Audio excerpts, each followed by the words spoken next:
Et bonjour à tous, c'est Arcadia et on est parti pour continuer les duotages sur la bêta. Donc cette fois-ci on est parti pour le duotage Kimbo. Comme classe on a décidé de prendre Panda Sacri et je pense que c'est le plus logique et le plus facile pour gérer le Kimbo en duo. Au niveau des stuffs on a mis vraiment ce qu'on possédait sur Alistaria, donc je mets pas tout ce qui est Dofus un peu exotique et que je ne possède pas, je les mets pas.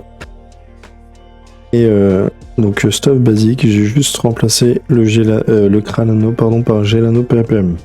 Donc pour être en 15-6, le mieux ça serait d'être en 14-7, c'est-à-dire d'avoir un item worker en exo PM.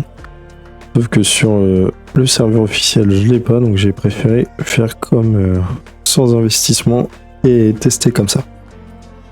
Donc on est parti. Le Sacri, lui, full Vita aussi, bien évidemment. C'est plutôt logique. Et pareil, le même stuff, sauf que lui, il peut mettre le Wugarto. J'ai pas précisé pour ceux qui se posent la question, je mets pas de corps à corps sur le panda, tout simplement parce qu'il compte capturer. Tout repose sur lui au niveau de la capture, donc je mets pas de cac. Et pareil, j'ai pas mis de familier, parce que si je fais ça dans la version officielle, ça serait pour monter mes Tifux Tigré que j'ai déjà commencé.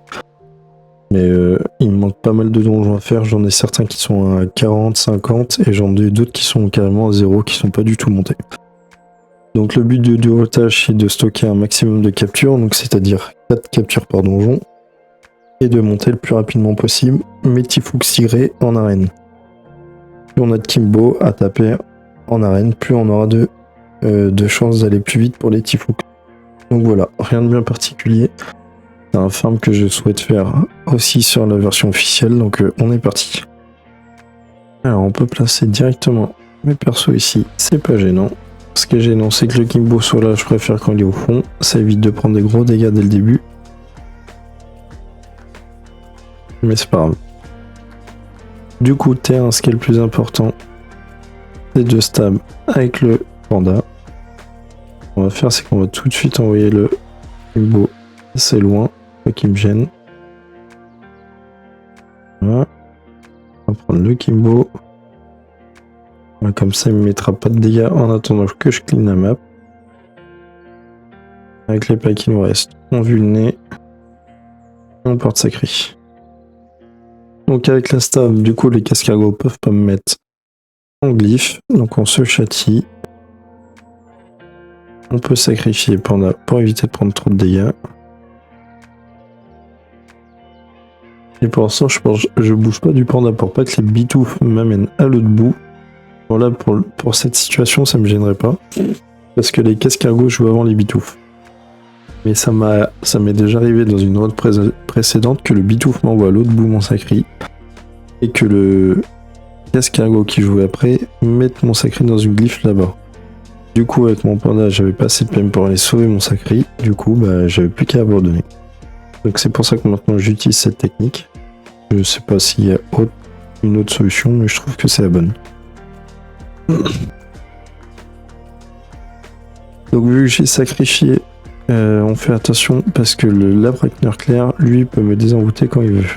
Enfin, quand il veut, quand il est à mon corps à corps. Donc ce qu'on va faire, c'est qu'on va aller le tuer rapidement et on va le mettre dans une glyphe. Eux, ils viennent se mettre dans une glyphe tout seul, c'est parfait. Il me facilite la tâche.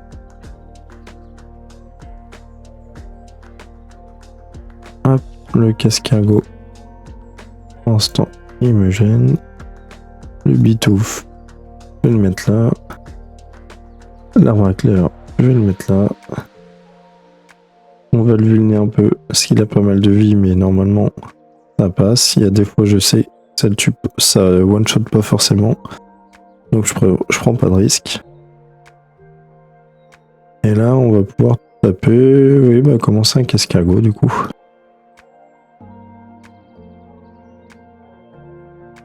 Là, on pourrait se décaler du panda si on voulait.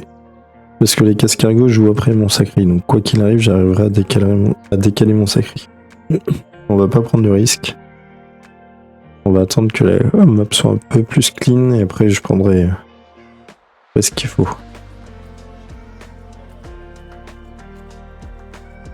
Déjà, je viens de voir que ce cascargot a mis une glyphe ici. Donc pour lui, je vais le mettre là comme ça. Ça va me faire de la place. Alors ces deux glyphes elles sont à lui, donc je vais mettre le poulet et l'autre. Alors toi, tu décales là. Ici. Ici, on va punir celui-là. On finit par porter sa grille.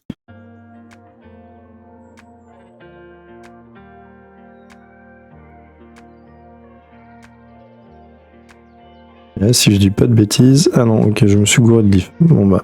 Ah oui, je voulais le mettre là en plus, j'avais dit. Oui, j'ai fait une erreur. Bon, c'est pas grave. Le poulet, lui, il est mort. Et là, il n'y a plus trop de risques, donc on va se faire plaisir au marteau.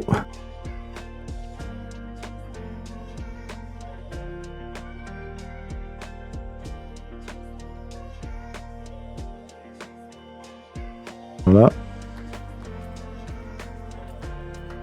Pas mis la maîtrise, mais je préfère mettre 4 coups qu'une maîtrise en plus.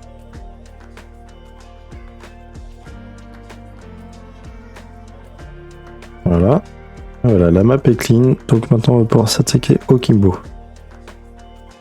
Donc il a 7 PM, est-ce qu'il va pouvoir me taper 3, 4, 5, 6, 7, ouais. Donc il va venir vers nous. Alors on va se fier au placement au niveau du disciple. Donc le disciple est sur une case blanche, donc sachant qu'on tape haut, ça va lancer l'état impair, faut qu'on soit sur la même case que lui.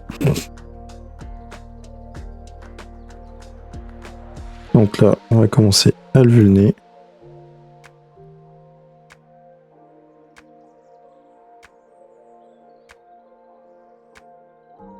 Ah.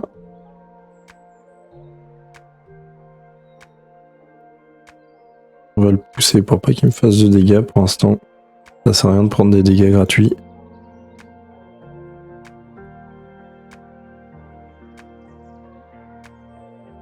Ah, j'ai oublié de taper... Ouais, j'ai fait une petite erreur, c'est que j'ai oublié de taper le Kimbo pour accélérer le combat. J'ai pensé à la vulner, mais c'est tout.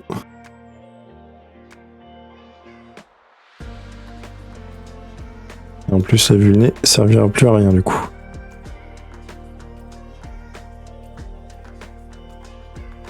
Voilà. Donc là, vous voyez, on l'a rentré dans la glyphe, dans l'état glyphe impair. Donc là, il va pouvoir lancer son sort, le disciple. Voilà, parfait. Donc nous, on meurt pas. Le but, c'est que le Kimbo, il commence son tour dans une glyphe. Pas trop envie de le laisser là parce qu'il va pousser mon panda. Quoi qu'on pourrait stab si on voudrait. Et surtout, on finit dans la même glyphe que le disciple. Voilà, faut juste pas commencer son tour dans la... On retape pour qu'il relance son sort, bien sûr. Faut juste pas commencer son tour dans la glyphe, mais là on peut finir dans la glyphe, c'est pas grave. Si on commence dedans, par contre, on est one shot. Donc là c'est bon, il a eu les faiblesses. Le disciple va relancer son sort, voilà, on est bien. On va pouvoir continuer à vulner.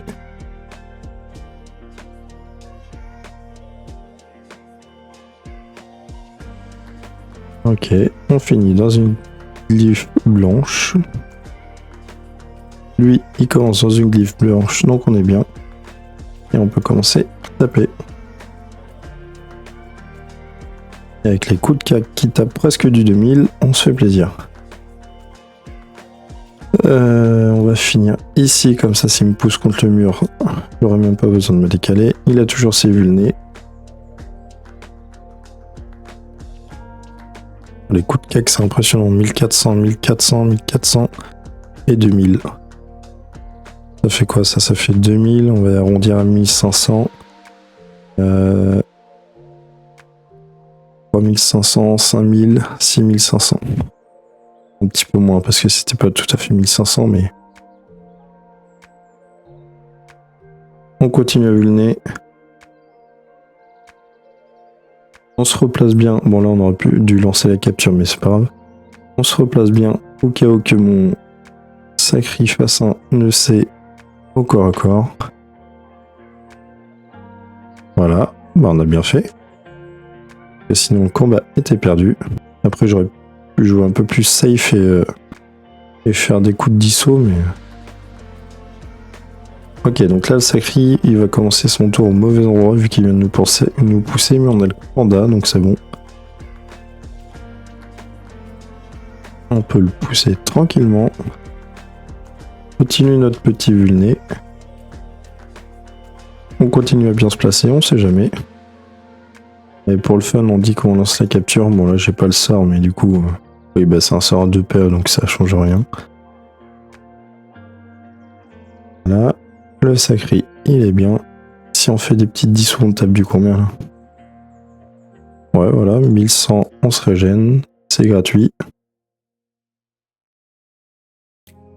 Une petite furie, et le combat est fini. Voilà, en 9 minutes. Le combat easy. Franchement, un petit peu...